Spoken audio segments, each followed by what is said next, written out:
Good evening, and welcome to Common Sense, a program about the common sense, right answers to the issues we face today and how we, the citizen, can take an active role in our government. Complacency is no longer an option.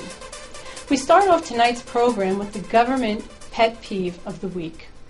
Did you know the government is now in the business of mandating that all cell phones must be outfitted with a device to alert us via text message of natural disasters, terrorist attack, and Amber Alerts? The Personal Localized Alert Network, or PLAN, is first being piloted in New York City and Washington and going full scale in all major cities by April 2012. The wonderful thing about this program is that we, the American citizen, will not even have to sign up for this free service. Verizon, AT&T, and other carriers will automatically sign you up. There will be an opt-out option for the natural and man-made disaster and Amber Alert text. However, we will not be able to opt out of receiving messages from the president. Whether you like it or not, he can still text you. Is this going above and beyond the role of government? Is this yet another intrusion into our privacy? As Benjamin Franklin said, every time you give up something for the sake of safety, you give up your freedom. The usual liberal reasoning is, it's for the children, it's for the seniors, it's for your own good. When does it end? The far-reaching, nanny-state ways of this administration are beyond anything we could have ever imagined. The only thing these mandates, laws, rules, regulations, and restrictions do is strap the citizen with more taxes to pay for them and less freedom and liberty. We can only imagine how much this additional government bureaucracy is going to cost. We are all too aware of how successful government programs are. Post Office, Amtrak, Social Security, Medicaid, any of that ring a bell? How do we, the tax-paying citizen, fight back? We could start with our cell phone carriers and demand that we don't want this device on our cell phones, and we could use disposable cell phones, or we could just go back to using landlines. Of course, it's always our behavior that has to be altered. Maybe if we hit the cell phone carriers in their pocket, they will listen to us. And now for our first segment. Is socialism immoral? The mantra of this administration is that it is unfair that some people have more than others, and we need to redistribute the wealth. Under the guise of being fair, is it moral to take from those who make money to give to those who don't? Here to discuss the immorality of socialism is Reverend Dr. Harris and Michael Payuki, Essex County resident. Reverend Harris, we'll start with you. Can you please first give us a definition of what socialism is? Yes, well, Sue Ann, I like this definition where it says any of the various economic and political theories advocating a collective or governmental ownership and the administration of the means of production and the distribution of the said goods.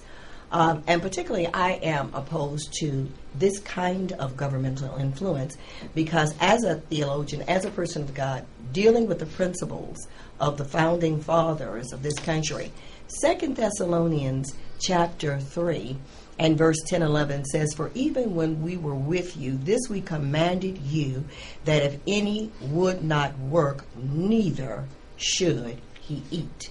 And for we hear that there are some which walk among you disorderly, working not at all, but are busybodies."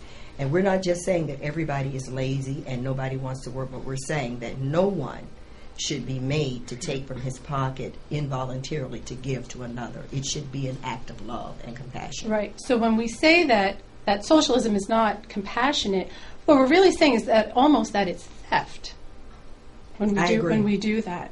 Michael, what are some of your feelings about the role of socialism in our society? Yeah, my feeling is that this administration is guilty of more than just socialism. I believe that they include communism, totalitarianism, and fascism.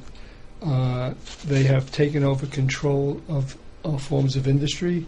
As just recently, they are dictating to Boeing that they can't do their manufacturing in South Carolina, where they built $1 billion plant plus, and they must take their production and go back to Washington, where the unions are in control of every worker. Right. This is the first time in American history this has ever happened, And to me, that's going a lot further than just socialism. To me, that is more of a form of totalitarianism Right. under this administration. There are many areas of where he has gone into stealing people's money, such as GM, where he took bondholders who were always first under bankruptcy rules to get their money, and he has diminished their input into it and hurt many interests along the way with pension plans and whatnot, where they had secure debts. Redistribution that never worked in Europe. They're getting out of it, and we're getting into socialism in many forms. It does seem as well that our country was based on individualism and not collectivism, and it seems for the first time that's really where there has been such a huge government push. I mean, our Constitution gives us our inalienable rights of life, liberty, and the pursuit of happiness, which to me means that the government can't get in the way of you pursuing those things, not that you have to give to others so that they can have those things. Reverend Harris, can you speak to that? Yes, Sue Ann. One of the things that I'm very concerned about is I've been reading and researching after it asked me to talk about this topic, about those of us, our kids 30 and under, who believe that socialism is better than capitalism. Now, with the liberal media, Dr. Harris, how is it that we can craft our message so that we show that capitalism really is the virtuous way for us to deal with each other as opposed to socialism? I mean, that seems to me to be the challenge. How can we get our message out about that? Well, I think that what you're doing now is very to be commended. But you have to also understand socialism is also a type of pseudo or false type of religion, because the people that believe in it think that they're helping. And that's going to be the difficulty at disbanding it.